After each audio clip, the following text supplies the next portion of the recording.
Le centre de référence est composé de 4 services et moi je travaille tout particulièrement au service de rééducation pédiatrique. J'ai mis également la Fondation OVE parce que les Hospices civils de Lyon me délèguent un jour par semaine dans des établissements du médico-social, dont l'association gestionnaire et la Fondation OVE. J'ai travaillé à Delta. Delta, ça signifie dispositif d'expertise et de liaison pour les troubles d'apprentissage dans le département de l'Ain, qui est juste au nord du Rhône. Madame Neuville parlait des CESAD. Delta a une particularité, c'est un CESAD, mais réseau. C'est-à-dire que nous avons apporté avec ce dispositif uniquement les professionnels qui n'existaient pas dans le libéral ou pour lesquels l'accessibilité n'est pas facile, notamment sur le plan financier.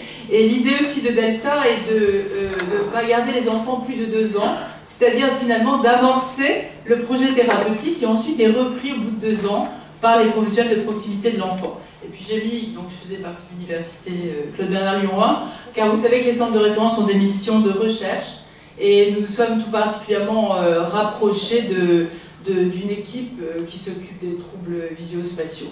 Je vais être rapide, donc simplement, je voulais vous dire que pour moi, bien sûr, comme pour tous les responsables de centres de référence, le point de départ, c'est le plan d'action de mars 2001.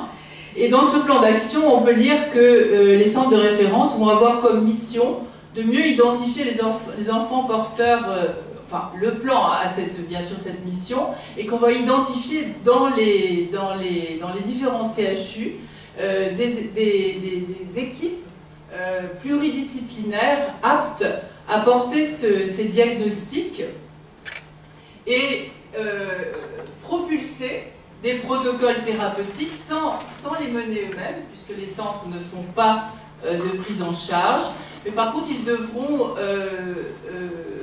évaluer ces protocoles thérapeutiques. En fait, en 2001, il y avait déjà beaucoup d'équipes, je disais tout à l'heure à Madame Neuville, il y avait déjà beaucoup d'équipes qui étaient prêtes à recevoir ces enfants, parce que ça faisait des années qu'ils les recevaient.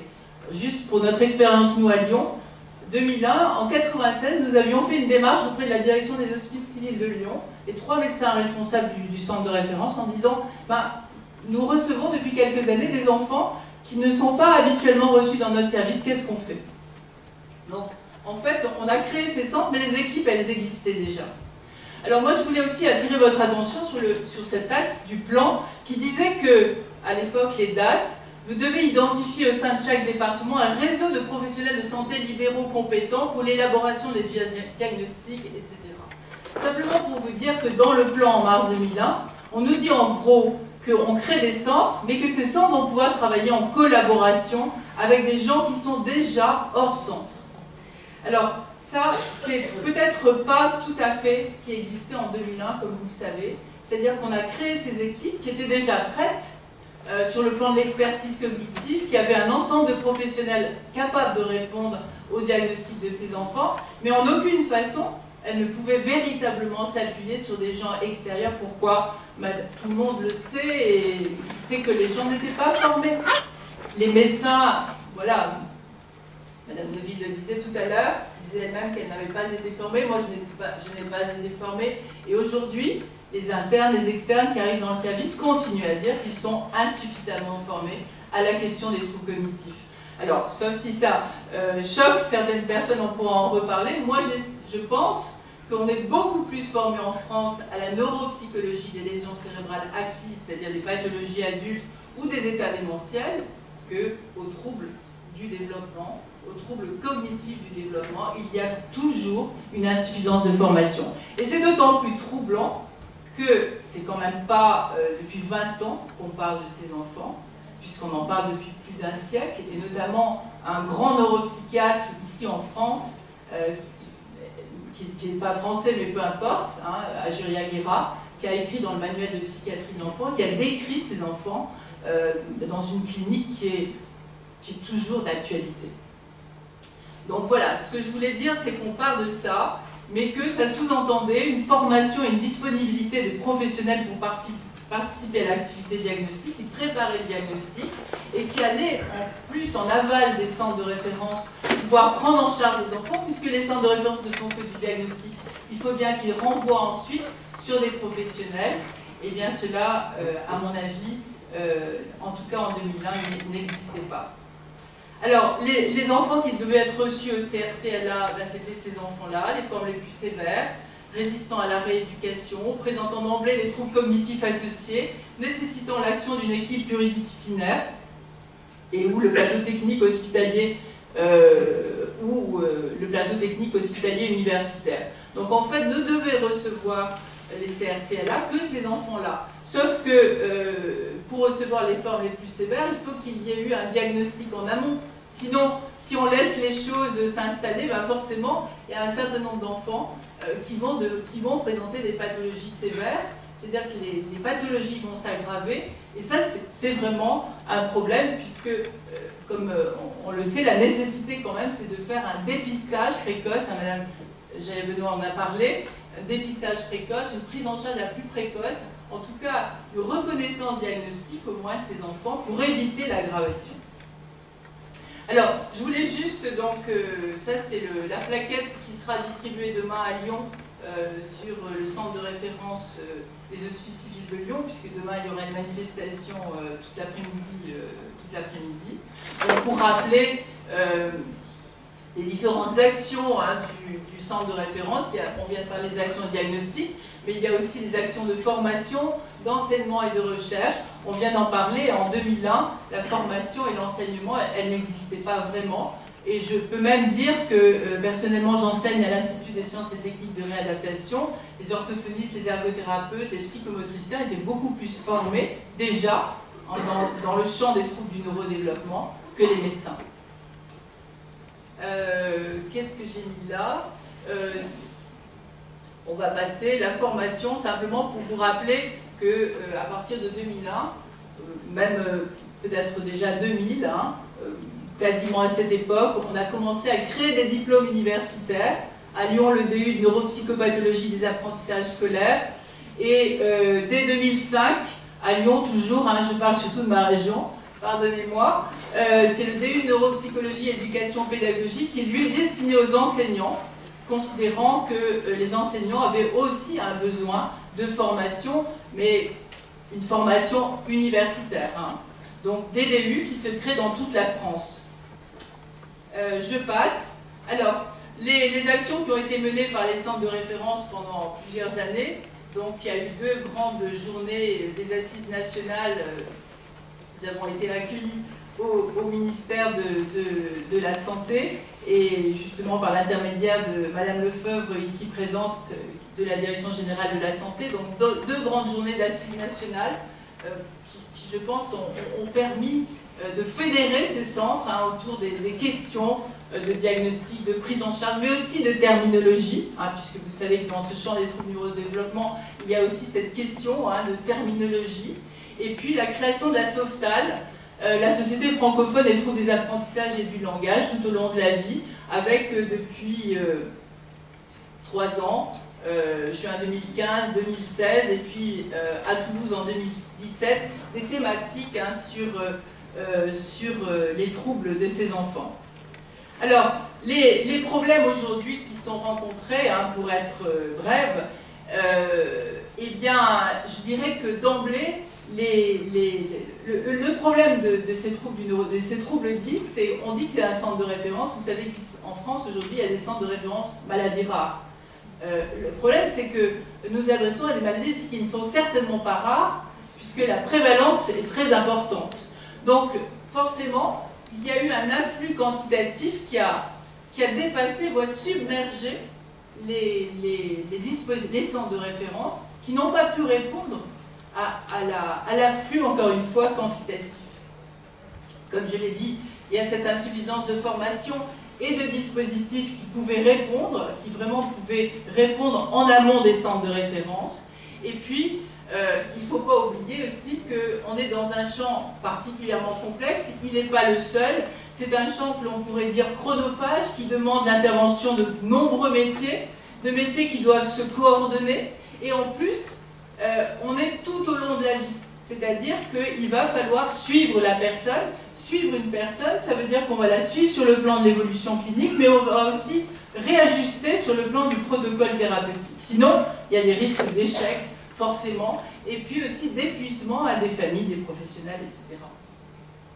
Je rappelle juste, on en a parlé tout à l'heure, le rapport de la Commission nationale du nouveau-né et de la santé de l'enfant en 2013, qui confirme que dans le champ des troubles du langage et des apprentissages, le parcours de soins doit bien être réparti en 3 niveaux. Le niveau 1, repérage, dépistage, Mme Jaillet-Benoît en a parlé. Le niveau 2, on nous dit qu'il y a différentes structures qui peuvent être de niveau 2, mais est-ce qu'elles sont toujours aptes à porter ce diagnostic de niveau 2? Et puis surtout, le niveau 2, par rapport au niveau 1, c'est pas toujours, je dirais, la complexité, mais c'est la nécessité de coordonner plusieurs résultats, plusieurs prises en charge. Et comme vous le savez, en tout cas moi c'est l'expérience que j'ai, il y a beaucoup de familles qui arrivent avec des dossiers assez importants et qui disent je ne sais pas ce qu'a mon enfant. Et pourtant, quand on regarde, il y a plusieurs choses qui ont été dites. Et ces familles disent je ne sais pas ce qu'a mon enfant parce qu'il n'y a pas quelqu'un, une personne qui a vraiment coordonné le diagnostic et qui a porté un nom. Et puis enfin, donc les niveaux 3, les centres pour experts. Alors, la situation actuelle, eh bien, je dirais que le délai d'attente, comme vous le savez, dans les centres de référence est toujours aussi important. Un de mes collègues a fermé le centre de référence, en tout cas ne reçoit plus des enfants, donc ça c'est pas supportable, parce que ce délai d'attente, il est souvent incompatible avec les urgences de la vie scolaire, de la vie personnelle de l'enfant. Donc c'est quand même difficile quand on reçoit une famille de dire bah, écoutez, rappelez-moi, on est au mois d'octobre, vous me rappelez au mois de mai, peut-être même septembre, et puis on verra. Hein. Donc ça c'est quand même difficile. La situation actuelle des centres de référence, je pense qu'il n'est pas question de les supprimer. Pourquoi? Parce qu'on a bien besoin de lieux d'expertise dans ce domaine, comme on l'a dit, qui est très complexe.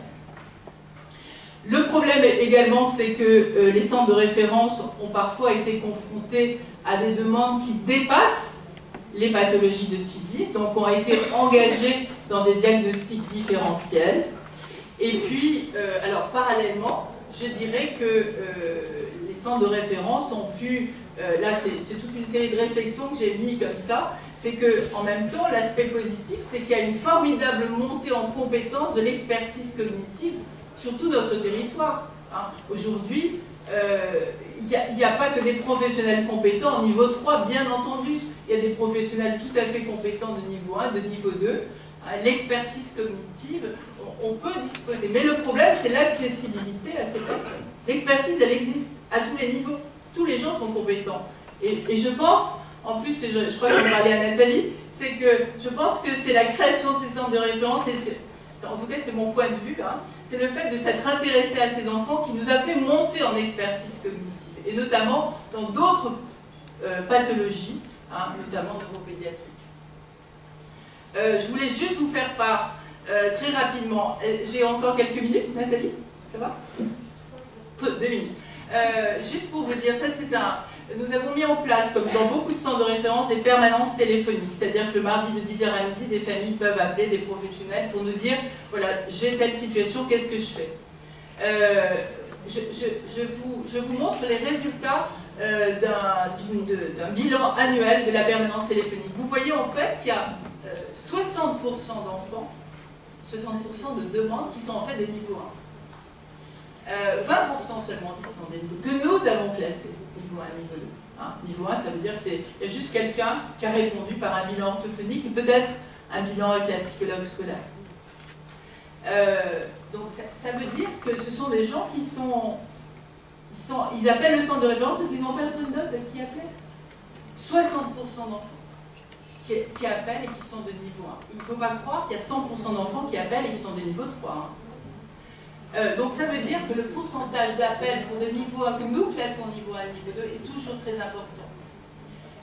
Ça veut dire que ce centre de référence, il a aussi une mission d'activité ressources que nous avons mis en place quasiment dans tous les centres de référence. Il y a un travail d'activité ressources. Et je dois vous dire qu'il est très important, presque peut-être aussi important que le travail de diagnostic quand les gens viennent en consultation. Pourquoi? Parce que quand les familles raccrochent, elles se sentent soulagées. elles ont entendu quelqu'un qui fait partie du centre de référence et qui a donné des indications, qui a remis du sens dans le parcours de soins de l'enfant. Malheureusement, il y a juste un créneau horaire de 10-12 heures. Et il y a évidemment beaucoup de familles qui disent « je n'arrive pas à accéder à la permanence ». Alors comment font-ils? Eh bien, ils envoient des mails, ils envoient des courriers, ils téléphonent et nous répondons au maximum. Donc, je pense aujourd'hui que s'il faut réinventer ces centres de référence doivent être absolus, ils doivent être reconnus dans cette activité ressource. Voilà, simplement pour vous dire le type de demande que nous avons quand on appelle. C'est essentiellement dans notre service des demandes par rapport à la fonction praxique, le langage oral, l'attention, troubles des apprentissages, tout confondu, mais aussi au potentiel des troubles dissociés, très peu quand même de troubles du spectre autistique et de déficience intellectuelle. Je passe.